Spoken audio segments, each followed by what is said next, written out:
Hello students, welcome to your channel study solutions by Nitya Sharma. Last lecture में हमने पढ़ा था लाइट के बारे में।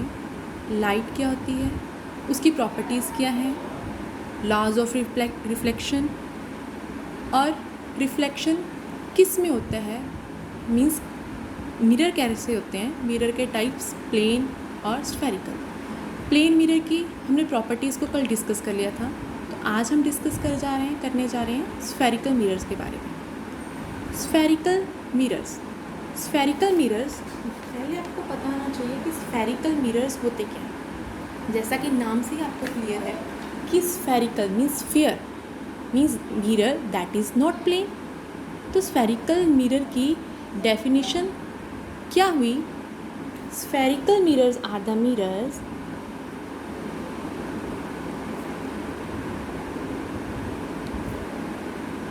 are part of sphere. Spherical mirrors are part of sphere whose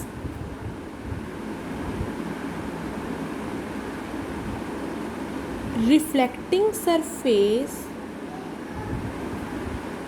is curved. Spherical mirrors जो हैं वो क्या है, स्फीयर के पार्ट हैं जिसका रिफ्लेक्ट करने वाला सरफेस क्या होगा, कर्व्ड होगा।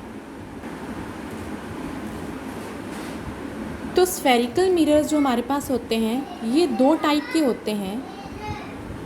First one is concave and the second one is convex. तो हम कहेंगे concave mirror and convex mirror. अब इस डेफिनेशन को spherical mirror are the part of sphere, इस डेफिनेशन को हम कैसे सेटिस्फाई करेंगे? सपोज आपके पास क्या है, एक स्फीयर है,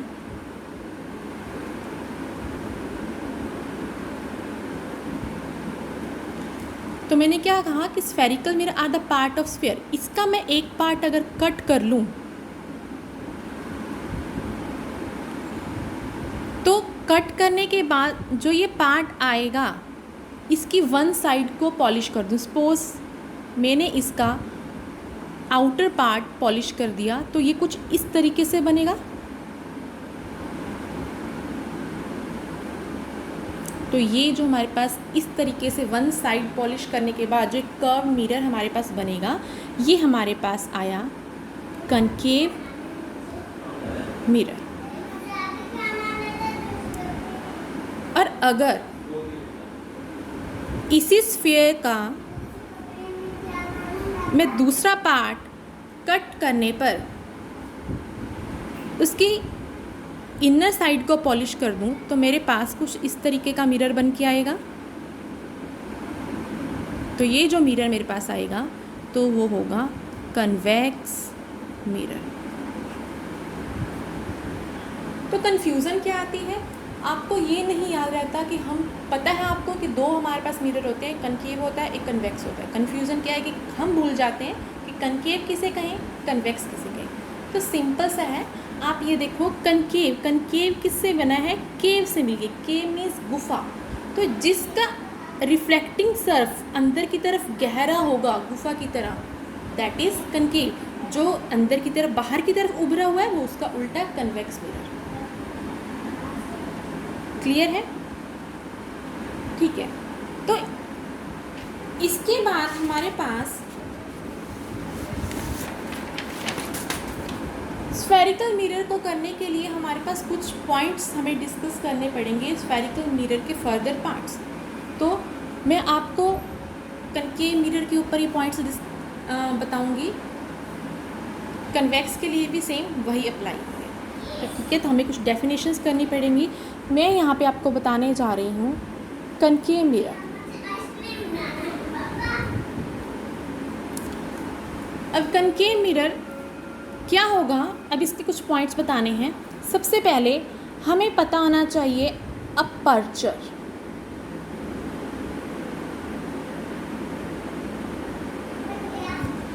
अपर्चर क्या होता है?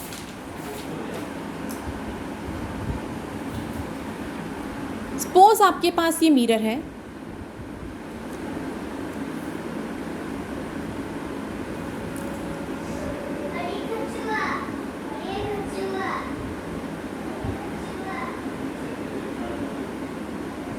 तो मिरर का जो साइज़ होगा, जिसके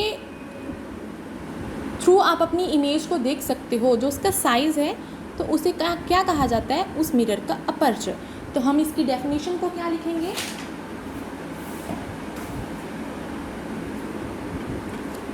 the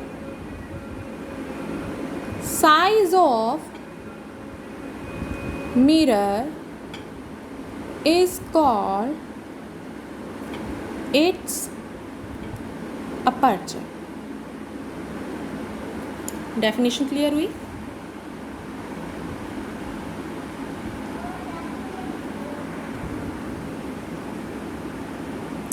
next point is called pole.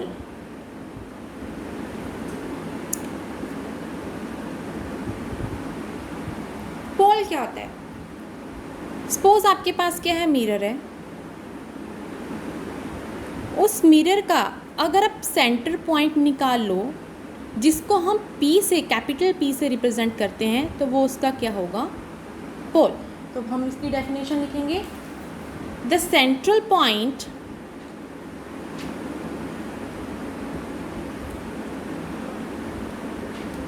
Of mirror is called pole.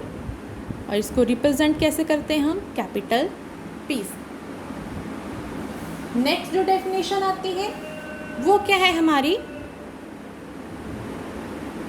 Centre of curvature. Centre of curvature जिसे हम C से डिनोट करते हैं।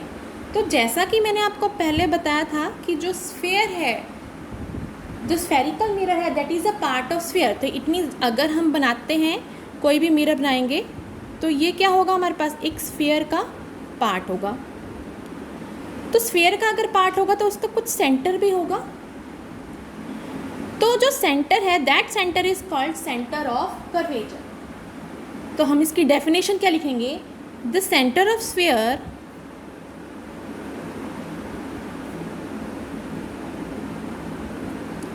of which the mirror is a part is called center of curvature। इसको हम किससे denote करते हैं? C। अब इसी से आगे एक नेक्स्ट डेफिनेशन हमारे पास आ जाती है,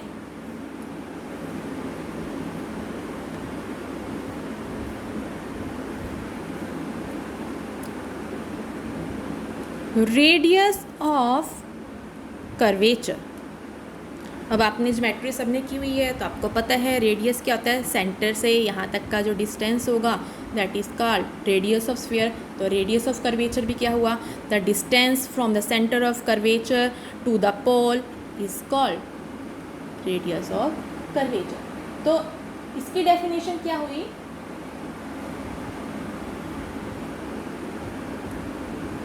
The radius of sphere of which mirror is the radius of sphere of which mirror is a part is called radius of curvature, जिसको हम डिनोट करते हैं R। या इसकी दूसरी डेफिनेशन कह सकते हैं, distance between C and P is called radius of curvature. Clear है? तो इट मीन्स C और P का जो डिस्टेंस होगा, इस पूरे डिस्टेंस को हम क्या बोलते हैं? Radius of curvature. क्लियर है? नेक्स्ट हमारे पास क्या आता है? Next point point number 5 called principal axis. ये जो पॉइंट्स हैं सारे के सारे अभी क्लियर कर लिए जाएं। अगर आप यहाँ पे इन पॉइंट्स को क्लियर करोगे तो जो लेंस वाला सेक्शन आएगा वहाँ पे भी आपको कोई प्रॉब्लम नहीं आएगी। प्रिंसिपल एक्सिस, तो प्रिंसिपल एक्सिस के बारे में क्या होगा, सपोज मेरे पास क्या है, आपने अभी डिस्कस करा, आपको पता लग गया मिरर क्या होता है, आपको पता लग गया उसका सेंटर उसका पोल होता है, आपको पता लग गया यहाँ पे जहाँ से स्फीयर बनाया जाएगा वो पॉइंट क्या हो गया, सी। तो जो लाइन आपने बनाई है सी और पी के बीच में, this line is called principal axis. तो इसकी डेफिनेशन क्या हुई, स्ट्रेट लाइन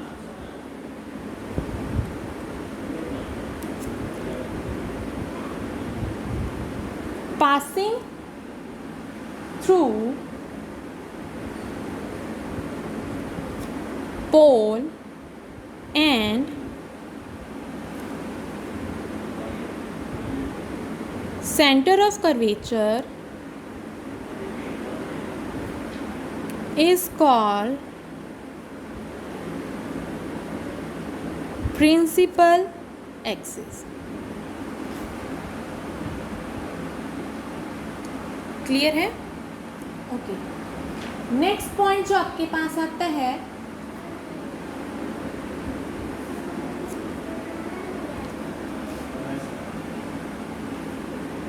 प्रिंसिपल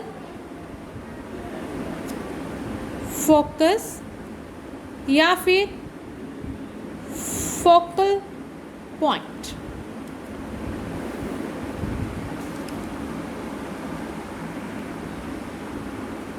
तो फोकस का मतलब क्या है कि रे जो ऑफ लाइट है उसका का कन्वर्ज होना, कहीं पे जाके फोकस होना, केंद्रित होना। तो सपोज मेरे पास क्या है, एक मिरर, आपको पी पता है, आपको पता है कि यहाँ से उसका क्या है, सी पॉइंट। अगर कोई रे ऑफ लाइट इस प्रिंसिपल एक्सिस के पैरेलल जाएगी तो यहाँ मिरर से टकराने के बाद मिरर का काम क्या है, रिफ्लेक्ट करना। तो अगर वो जाएगी टकराने के बाद रिफ्लेक्ट होके जिस पॉइंट पे फोकस होगी तो वो क्या होगा, उसका फोकस पॉइंट, जिसको हम एफ से डिनोट करते हैं। बट यहाँ पे कंडीशन ये होनी चाहिए जो line should be parallel to principal axis. तो इसकी डेफिनेशन आप क्या लिखोगे, it is a point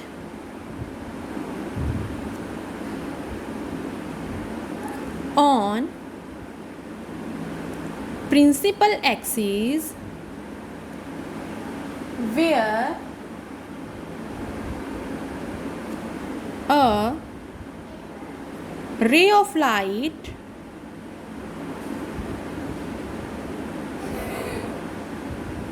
which is parallel to principal axis, it is a point on the principal axis where a ray of light which is parallel to principal axis focus after reflection। Clear है? Next हमारे पास जो definition आ जाती है वो आ जाती है focal length, जिसको हम डिनोट करते हैं स्मॉल एफ। याद रखिएगा फोकस पॉइंट है वो कैपिटल एफ से, जो फोकल लेंथ है वो क्या है, स्मॉल एफ से। और फोकल लेंथ क्या हुई, जब फोकस कर गई रे ऑफ लाइट तो जो डिस्टेंस होगा फोकस पॉइंट और पोल के बीच का, उसको हम क्या बोलते हैं, फोकल लेंथ, जिसे स्मॉल एफ से डिनोट किया जाता है। तो बोलेंगे द डिस्टेंस बिटवीन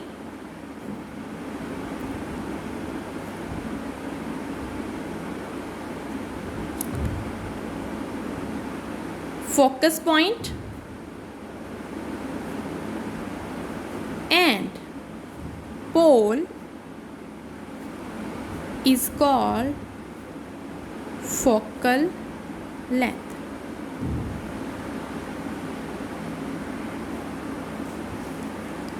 और ये जो फोकल लेंथ होती है ये क्या होती है, हाफ होती है रेडियस ऑफ कर्वेचर के। तो इट मीन्स ये जो डिस्टेंस होगा एफ वाला, ये हाफ होगा इससे, तो इट मीन्स हम कहेंगे कि जो रेडियस ऑफ कर्वेचर है वो क्या होता है 2 टाइम्स ऑफ एफ। इस रिलेशन को आप या इस रिलेशन को आप याद रख सकते हो। ये जो डिस्टेंस है ये हाफ होना चाहिए इस पूरे डिस्टेंस का। क्लियर है? अब ये तो थे कुछ हमारे पास मिरर के पॉइंट्स कि किस पार्ट को हम क्या बोलेंगे, किस डिस्टेंस को हमने क्या बोलना है। इसकी 1 और 2 मार्क में आपके पास डेफिनेशंस आ जाती है। अब नेक्स्ट है कि अगर मिरर हमारे पास इमेज बनाता है तो उसके लिए हमें क्या रूल्स फॉलो करने चाहिए। तो हमारे पास कुछ रूल्स हैं। रूल 1 क्या रूल है कि अगर सपोज हमारे पास कोई ये मिरर है, ये हमारे पास क्या है इसका पोल, यहाँ से हमारे पास आ गया सेंटर ऑफ कर्वेचर, ये हो गया बीच में हमारा जो लाइन है it is called principal axis. अगर कोई रे ऑफ लाइट इसके पैरेलल जाएगी, और यहाँ पे आपको ये भी पॉइंट बता रखा है कि ये क्या होता है हमारे पास फोकस पॉइंट, जो क्या होता है हमारे पास हाफ होता है, ठीक है ना, किस पोजीशन पे होता है इस डिस्टेंस के हाफ पोजीशन पे।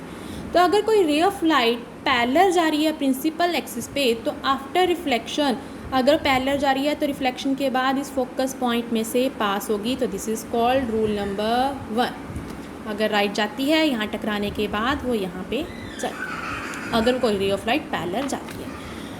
रूल नंबर 2, मिरर, पोल, कर्वेचर, फोकस पॉइंट, अगर रे ऑफ लाइट फोकस में से पास होके जाएगी, इस पॉइंट में से चली जाए, सपोज ये फोकस पॉइंट यहाँ पे है, अगर वो इसमें से पास होके चली जाती है तो यहाँ जाके फिर मिरर पे टकराएगी, रिफ्लेक्शन। तो अगर वो पास होती है फोकस पॉइंट में तो आफ्टर रिफ्लेक्शन वो क्या हो जाएगी पैरेलल। पैरेलल जा रही है तो फोकस में से पास हो जाएगी, फोकस जाएगी तो टकराने के बाद फिर वापस क्या हो जाएगी पैरेलल होके रिफ्लेक्शन करके वापस रीबाउंस हो जाएगी। क्लियर है? ठीक है। रूल नंबर 3,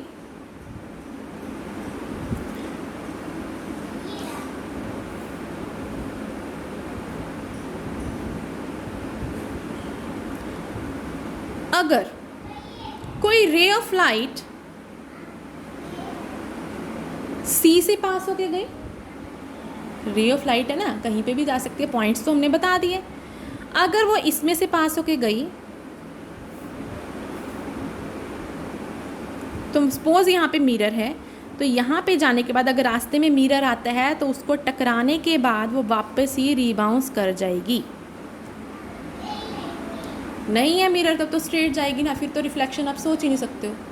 तो अगर मिरर के ऊपर जा रहे हो, अगर ray of light centre of curvature में से जा रही है तो जाने के बाद मिरर पे टकराने के बाद उसी रास्ते में अपने जो उसका पाथ है उसको क्या कर लेगी, रिट्रेस कर लेगी। क्लियर है? अब कौन सा पॉइंट रह गया? Rule number 4। आपने इसलिए आपको 4 पॉइंट्स ही तो याद रखने हैं। सी करना है, एफ याद करा, पी याद करा, आपने पैरेलल पास कर लिया, आपने एफ में से पास कर दी राइट, आपने सी में से पास कर दी। अब क्या रह गया पॉइंट? अब रह गया पी। अगर पी पे आके टकराए, पोल पे आके टकराएगी रे ऑफ लाइट, तो यहाँ से जाएगी तो जितना एंगल यहाँ पे बनेगा उसी एंगल से यहाँ पे रिफ्लेक्ट होके इस साइड आ जाएगी। तो जो एंगल बनेगा वो हमारा क्या होना चाहिए इस केस में, सेम होना चाहिए। ठीक है, क्योंकि आपने पढ़ी थी मिरर की प्रॉपर्टी कि angle of incident angle of reflection के बराबर होगा। ठीक है, तो अगर ये पोल पे जाती है तो पोल पे एंगल ऑफ रिफ्लेक्शन बराबर, क्योंकि यहाँ पे परपेंडिकुलर बन रहा है, नॉर्मल है, तो आप उस केस में आप यहाँ पे सेम लेके चलो। तो ये 4 पॉइंट्स हैं। अगर ये 4 रूल्स आप बिल्कुल समझ लोगे, इसका कंसेप्ट क्लियर कर लोगे, तो आपको आगे पोजीशंस पे जिसके ऊपर क्वेश्चन बन के आता है कि किस पोजीशन पे कैसी इमेज बनेगी, कब इमेज रियल बनती है, कब इमेज वर्चुअल बनती है, वो आपको याद करने में कोई प्रॉब्लम नहीं होगी। तो ये रूल्स के पहले आपको कंसेप्ट क्लियर होना चाहिए कि हमारे पास रियल इमेज क्या होती है और वर्चुअल इमेज क्या होती है।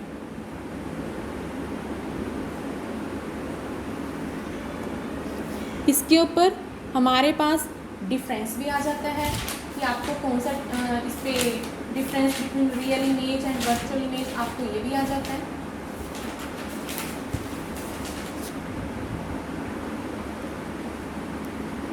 तो आपको पता होना चाहिए रियल इमेज और वर्चुअल इमेज में डिफरेंस। तो रियल इमेज और वर्चुअल मीन्स जो इमेजिनरी, रियल मीन्स जिसको आप रियल में देख सकते हो।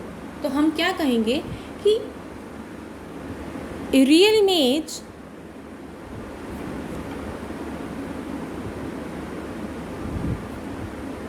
Can be taken on screen, इसको हम स्क्रीन पर ले सकते हैं because that is real. Virtual image can not be taken on screen. First point, real images जो होती हैं वो क्या होती हैं, ऑलवेज इन्वर्टेड, वो हमेशा उल्टी बनेंगी। और वर्चुअल इमेज ऑलवेज इरेक्ट। आप जो प्लेन मिरर में जो इमेज देखते हो वो वर्चुअल होती है, जैसे आप सीधे खड़े हो तो सीधे दिखोगे, उल्टे आप नहीं दिखते हो। हाँ, लेफ़्ट राइट रिवर्सल वो अलग बात है, लेकिन ये नहीं कि आपका सिर नीचे दिखेगा, पैर ऊपर दिख रहे हैं, ऐसा कुछ नहीं होता। तो वो हमेशा क्या होती हैं, इरेक्ट होती। ठीक है जी, तो ये 2 पॉइंट्स तो इसके हो गए। अब आपको एक क्वेश्चन दे रही हूँ, आपको मुझे कमेंट सेक्शन में ये लिख के बताना है कि हमारी आइज़ में जो इमेज बनती है वो रियल है या फिर वर्चुअल। सेकंड क्वेश्चन आपको बताना है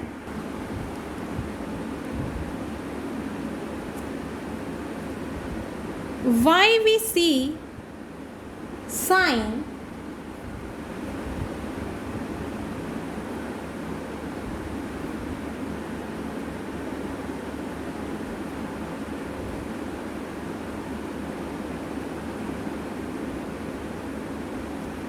why we see sign this in front of some vehicles, means जो आपके पास एम्बुलेंस आती है, आपको देख के पता लग गया होगा मैंने क्या लिखा है, जो आती है हमारे पास, जो हमारे पास उन पे एम्बुलेंस जो होती है उल्टा क्यों लिखा होता है, इसका रीज़न क्या है। तो ये 2 क्वेश्चंस के रीज़न्स आपको मुझे कमेंट में लिख के बताने हैं। आपको वीडियो कैसा लगा वो कमेंट करके ज़रूर बताएं और मेरे चैनल को लाइक और सब्सक्राइब करें। Thank you.